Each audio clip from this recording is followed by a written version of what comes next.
Hello guys, see, listen to abel damina on this interview, more especially from the Christendom. See, if you are stronger to understand the scripture, maybe you read it before, or you are studying the scripture, or you are yet to study the scripture, maybe you are finding it very difficult to understand, maybe by the reason of the word they use and all that. See, abel damina, he are breaking down to seamless understand the scripture. He broke everything down. See, I'm not joking. See, this video is a bit long. I think I will be cutting it one after the other to be having one, part 2, part 3, part 4, so that people can be encouraged to watch the video. See, watch this video and share it so that other people, they can listen to Bedamina. Anyone that have interpretation challenges in the scripture through this interview, I believe you are going to get it and your life will not remain the same. Let's watch it. What punishments? Well, the punishment for any preacher who didn't preach the truth of the gospel, the Bible tells us his works will be burnt. At the bema seat of Christ, his works will be burnt. The Bible tells us he will suffer loss. It will look like he never did ministry. In other words, God will punish prosperity preachers.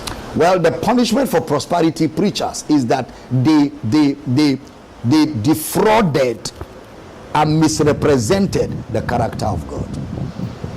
Now, if you are not preaching prosperity gospel, how will you fly your private jets? Well, I don't have to fly a private jet to be a man of God. The call to ministry is not a meal ticket. The call to ministry is service, is sacrifice. The Bible tells us the Son of Man came not to be ministered to, but to minister and give his life a ransom for many. Then Jesus said, if I, your master, went through this route, you have no other route to go through other than this. So a man of God is not a superstar.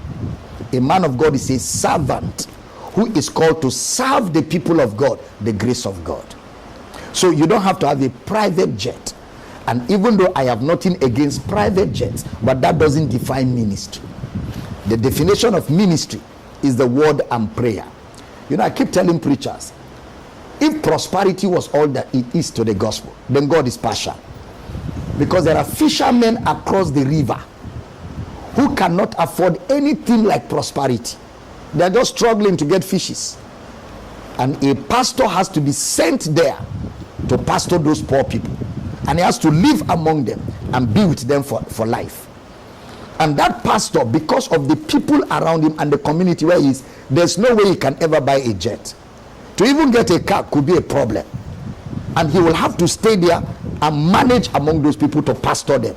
Does God hate him? No. So there's nothing like prosperity gospel.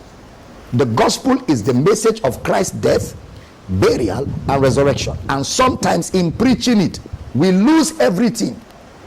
And we stay where God has sent us. And we are contented with what God has made available to us where we are. And serve the purpose of God, sometimes for a lifetime. Mr. Mana, missionaries left America and came to our Africa in its undeveloped state. They left the wealth of America. They left their homes. They left their houses. They left their wealth. They came here and stayed with us in Africa. Mosquitoes killed some of them. They died poor. Were they not successful? They were successful. So that's why you don't use material indices to define a man of God.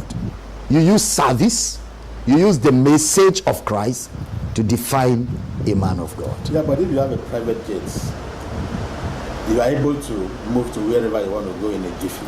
Yes, of course, it helps with comfort, it helps with convenience. But even if you don't have it, you will still find your way around. That's why Paul told Timothy, preach the word in and out of season.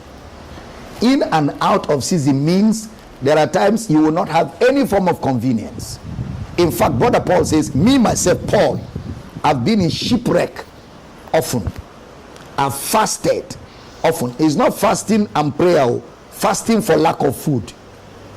He said, I know how to abase. I know how to abound. And he says, whatever state I find myself, I am content. That's ministry. In ministry, it won't always be rosy. There are times you will be without. And you are not permitted to manipulate people. You have to endure it. That's why I say, good soldier of Jesus Christ endure hardship